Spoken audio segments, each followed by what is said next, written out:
السلام علیکم ورحمۃ اللہ۔ امید ہے کہ آپ سب خیریت سے ہوں گے۔ خدا ہم سب کو سلامت رکھے۔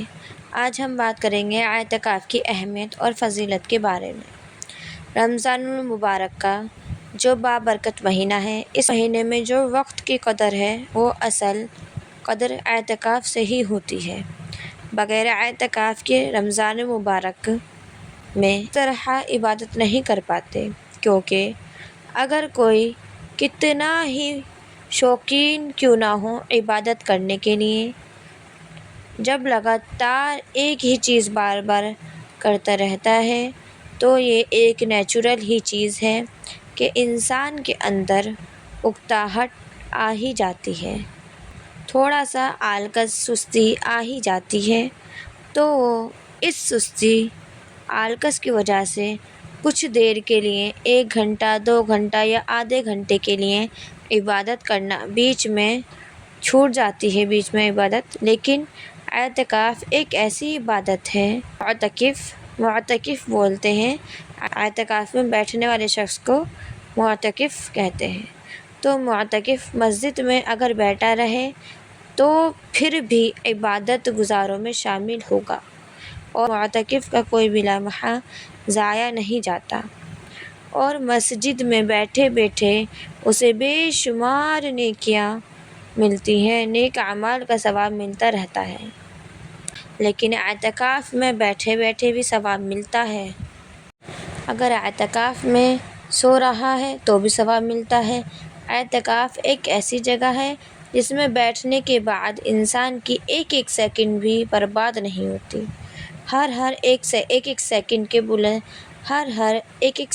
کے بدلے اسے ثواب ملتا ہے۔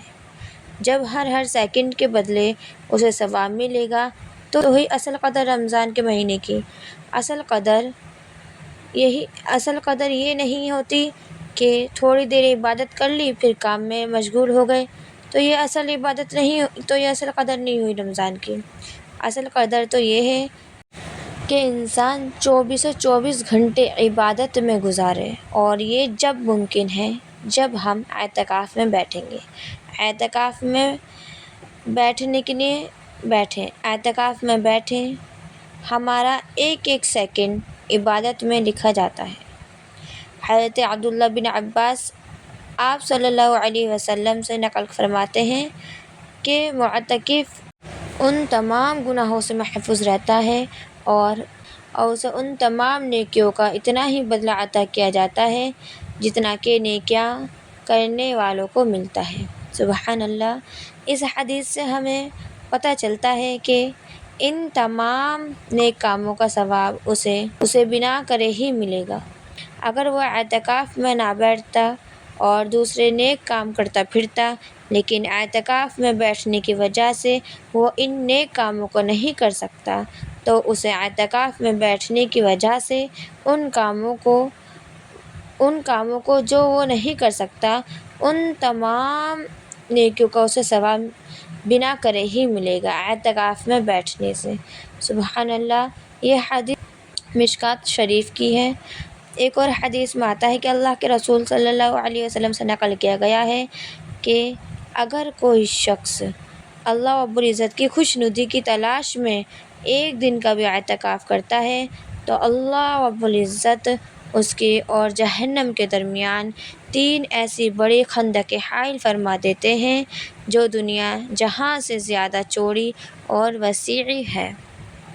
تو اس حدیث سے معلوم ہوتا ہے کہ اگر کوئی اللہ کا بندہ یا بندی اللہ کو راضی کرنے کے لیے 1 دن کا بھی اعتکاف کرے تو اس 1 دن کا اعتکاف کرنے کی وجہ سے اس بندے اور جہنم کے درمیان 3 بڑی بڑی خندقیں، یعنی ایک بڑا گڈھا اس بندے اور جہنم کے درمیان آڑ بنا دیں گے۔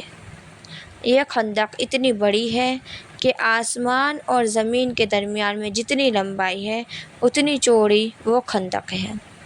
تو اس سے یہ اندازہ لگایا جا سکتا ہے کہ جو بندہ 3 یا 10 دن کا اعتکاف کرے گا اللہ رب العزت کی رضا کے لیے، تو اس کے اور جہنم کے درمیان کتنا لمبا فاصلہ ہوگا۔ سبحان اللہ۔ یعنی جہنم دور سے بھی دور بھی اس کو نظر نہیں آئے گی۔ یہ اعتکاف کی بہت بڑی فضیلت ہے۔ سبحان اللہ، کتنی ہی بڑی بڑی فضیلتیں ہیں۔ انشاءاللہ تعالی اس رمضان ہم نے عہد کرتے ہیں کہ ہم ضرور بضرور اعتکاف کریں گے۔ 20 رمضان سے اعتکاف شروع ہو جائے گا۔ انشاءاللہ ہم 10 دن کا اعتکاف کرنے کی کوشش کریں گے۔ اگر 10 دن کا اعتکاف نہیں ہو پایا تو 3 دن کا کریں گے انشاءاللہ تعالی۔ خواتین کے لیے یہ ہے کہ وہ اپنے گھر میں ہی اعتکاف کریں، یعنی گھر کے ایک کونے میں ہی پردہ وغیرہ لگا کر کے وہ اعتکاف کریں، اللہ کی عبادت میں مشغول ہو جائیں۔ خواتین کے لیے گھر ہی مسجد ہوتی ہے۔ انشاءاللہ اس بار ہم سب اعتکاف ضرور کریں گے۔ یہ تھی اعتکاف کی فضیلت اور اہمیت۔ دعاؤں میں یاد رکھیے گا، صدقہ جاریہ سمجھ کر ویڈیو آگے شیئر ضرور کیجیے گا۔ السلام علیکم ورحمۃ اللہ۔